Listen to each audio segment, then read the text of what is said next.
Hello guys, welcome back to the channel. So the Indiana Fever have officially locked in their training camp contracts, and I'm just gonna be honest with you straight away.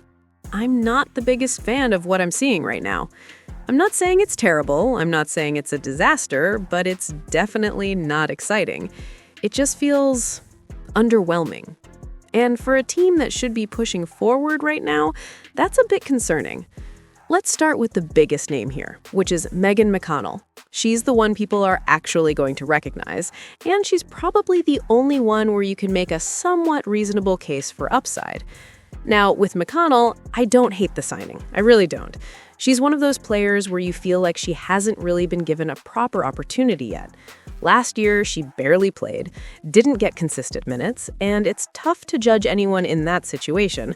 So I'm not going to sit here and act like she's been terrible, because we just haven't seen enough. She's been playing over in the WNBL, putting up around 11 points per game, about 3.9 assists, and maintaining a solid assist-to-turnover ratio. That's decent. It's respectable.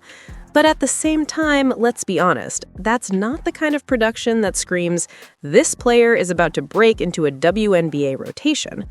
Then you look at her team, the Bendigo Spirit, and they're doing well. They're sitting near the top of the league, around third place, so clearly she's contributing to winning basketball, and that does matter. But again, being a solid contributor overseas doesn't automatically translate into being an impact player in the WNBA. So where does that leave her? For me, she's fine. As a third-string point guard option in training camp, I don't hate it. I actually think she's a decent fit for that kind of role. But let's not overhype this. She's very unlikely to become a key rotational piece on this team. Then you move on to the other signing, someone like Kayana Traylor, and this is where things start to feel even less inspiring. She played in Athletes Unlimited this year, and again, I'll be honest, I don't fully understand how that league works in terms of evaluating talent for the WNBA, but the numbers don't really help her case. Around 8 points per game, very limited impact historically at the WNBA level. This is not someone who's been knocking on the door of a roster spot. And when you compare her to other players in that same environment, it doesn't exactly boost confidence. You look at someone like Odyssey Sims, who dominated that league and proved she can still play at a high level, or even younger players like Zia Cook putting up strong scoring numbers. There's a clear gap. Even Charisma Osborne, who hasn't been amazing statistically, still has a higher perceived upside coming out of college and into the league. So when you're looking at Traylor's profile, it just doesn't stand out.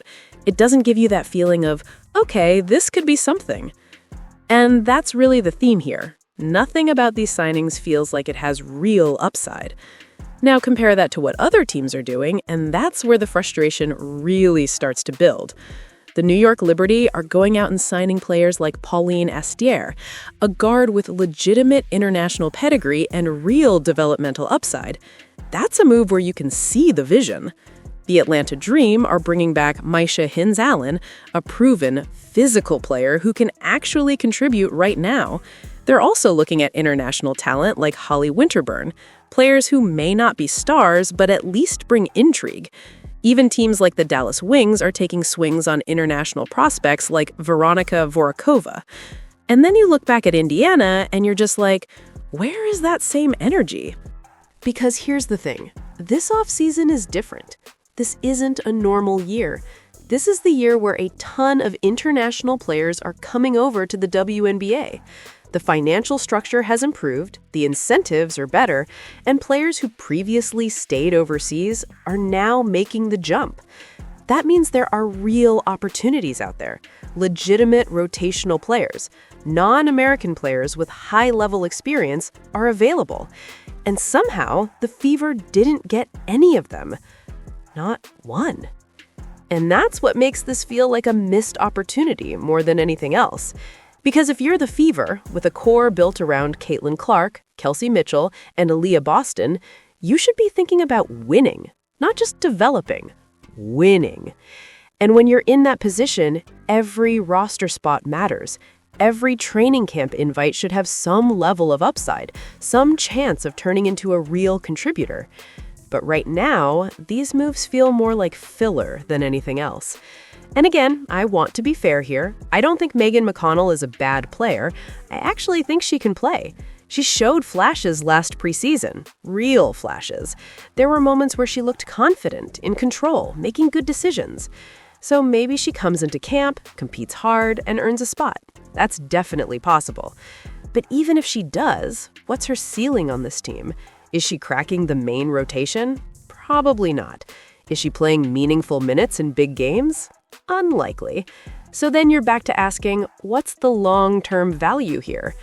Meanwhile, teams like the Minnesota Lynx are out here finding players like Emma Shakova, a 6'5" big with experience at a high level in Europe, someone who could actually turn into a rotation piece. That's the difference. That's what separates good front offices from great ones. Finding value where others aren't looking, taking calculated risks, and maximizing opportunities when the market shifts. And right now, it just feels like Indiana didn't fully take advantage of that.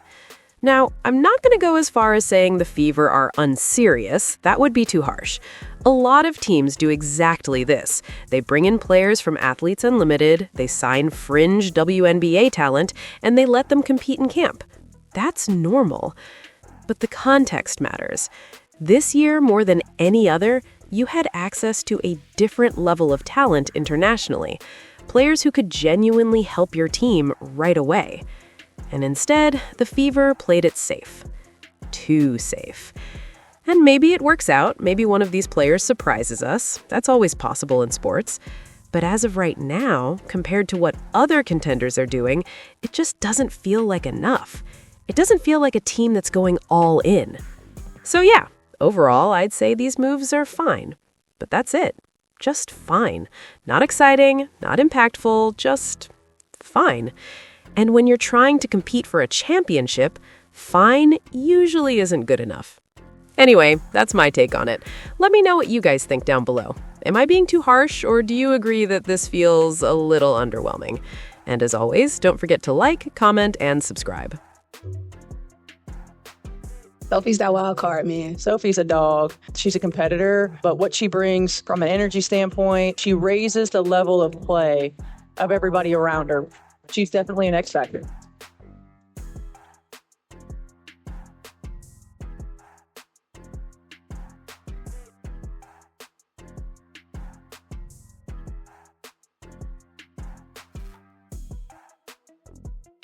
I think we have the best fans in the whole W, and I know every team says that, but they're lying. They're feisty, just like me, and so when you get them involved, it's really hard for other teams to come in here and compete. Sophie's so fun to play with. She has a different energy about her, something you can't teach, something you can't tell people to act like. Being able to play with her, you feed off of that, and I'm very grateful to get to play alongside her. When I talk about effort, that's Sophie Cunningham. That kind of stuff you can't teach, and I think that's how you win games. And if we can all just do that, we have a good chance to be more like Sophie.